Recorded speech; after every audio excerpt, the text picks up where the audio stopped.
На 6 септември 1885 г. със съединението на княжество България с източна Румелия е осъществен първият етап от мечтата за национално обединение. Някои малки балкански държави, като Сърбия и Гърция, приемат съединена и по-голяма България, като заплаха за аспирациите им към Македония. Още на 9 септември започва сръбската мобилизация. Белград преценява, че е по-безопасно да търси териториални компенсации от поставеното в затруднение българско княжество, отколкото от Османската империя. През октомври българското държавно и военно ръководство започва да осъзнава, че военната опасност е възможна не само от юг, а и от запад. Правилно е преценено, че основната цел на евентуална сръбска атака ще е българската столица. Затова и височините на запад от Сливница са избрани за решителното сражение. Това е последната удобна позиция за отбрана на София. Укрепването на позицията започва на 10 октомври. Осъзнавайки, че великите сили не могат да принудят България да се откаже от съединението, на 2 ноември крал Милан обявява война на България, основавайки се на измислен пограничен инцидент. С това внася най-драматичния момент в историята на съединението. Крал Милан смята, че не се очаква съпротива от българска страна. Основните български сили са дислоцирани далеч на границата с Османската империя.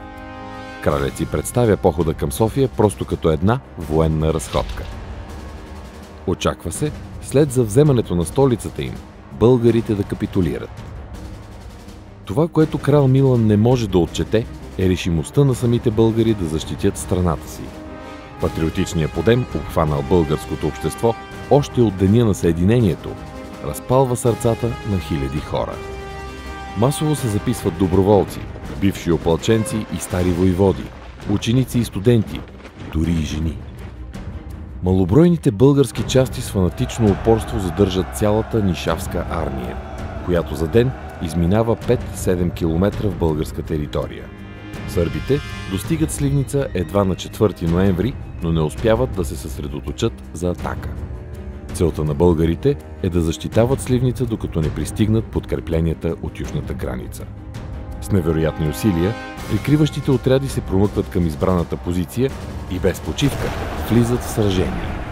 Положението на българите при Сливница е тежко. Численото предимство на противника е потискащо. Единствените преимущества за българите са, че разполагат с полуизградена укрепена позиция и най-вече с висок боен дух. Въпреки очевидното надмощие на противника, в мъглявата сутрин на 5 ноември българският десен фланг, командван от ротмистър Анастас Бендерев, настъпва. Боевете се водят през целия ден, а в края му сърбите не са напреднали и метър. От юг пристигат първите български подкрепления, извършили героичен преход. Те вървят без отдих, ден и нощ, в непрестанен дъжд и снежна виелица. Някои части изминават за 2 денонощия 146 км. Според германски офицери, този марш, извършен в изключително кратък срок, без почивка и включване в боя от движение, е непознат от времето на Александър Македонски и Юлий Цезар. Сутринта на 6 ноември започва с боеве по цялата сливнишка позиция. Под звуците на шуми Марица и с гръмогласното ура, важната за отбраната на десния фланг височина Мека Цръв е овладяна от хората на Бендерев. Левият български фланг обаче е заплашен с обхващане от юг.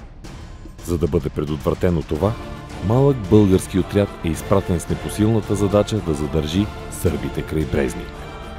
Капитан Стефан Кисов изпълнява мисията – сцената на разгрома на отряда си. Но Моравската дивизия така и не пристига в Сливница. 6 ноември завършва, като българите отбиват атаките и отстояват позициите си. Но и с пристигащите подкрепления от юг, неприятелят продължава да има преимущество – 27 000 сърби с 102 оръдия срещу 22 000 българи с 48 оръдия. 7 ноември започва с боеве още при зори. Тъй като сърбите обстрелват от хребета Триуши, българите провеждат шеметна атака и го овладяват. За да не изпраща противникът подкрепления срещу фланга на Бендерев, по инициатива на капитан Олимпий Панов, центърът атакува. Демонстративната атака се превръща в съвсем истинска, с поражение за сърбите. Заплахата от обхождащ удар на Моравската дивизия е предотвратена. Изпратеният отряд на капитан Христо Попов разгромява неприятелят при Горголят. Левият фланг на сливнишката позиция е осигурен и преминава в атака. При неизгодно съотношение на силите, българите прогонват противника, демонстрирайки по-силна воля от него, и разколебан, той отстъпва. Отстъпление, което се превръща в бягство чак до Пирот, за да отправи унизителна молба за примирие. Европейската преса не скрива изумлението си от българската победа. Преди започване на войната, всички са убедени в бързия сръбски успех. Изненадата от Сливница прераства в нескрит възторг от себеотрицанието на един народ, сътворил истински подвиг. Както се оплаква военния министър капитан Константин Никифоров, какво да отговарям на постоянно постъпващите заявления и молби на разни румънски, французски, италиански, холандски и прочи офицери, които желаят да постъпят на българска служба. Героите от Сливница са 24-25 годишни капитани, които до този момент не са командвали и полкове, а водят войската като истински пълководци.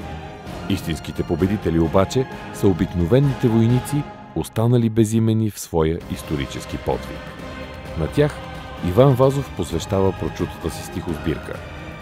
Не случайно, когато пише стихотворението «Новото гробище над Сливница», той не се сбогува с загиналите, а се прощава. Юнаци, лека нощ! Защото героите от Сливница се превръщат в знаме за следващите поколения български войни, отстоявали позициите при Дойра, защитавали скалите на Каймак Чалан, бранили небето над София и равнините на Драва.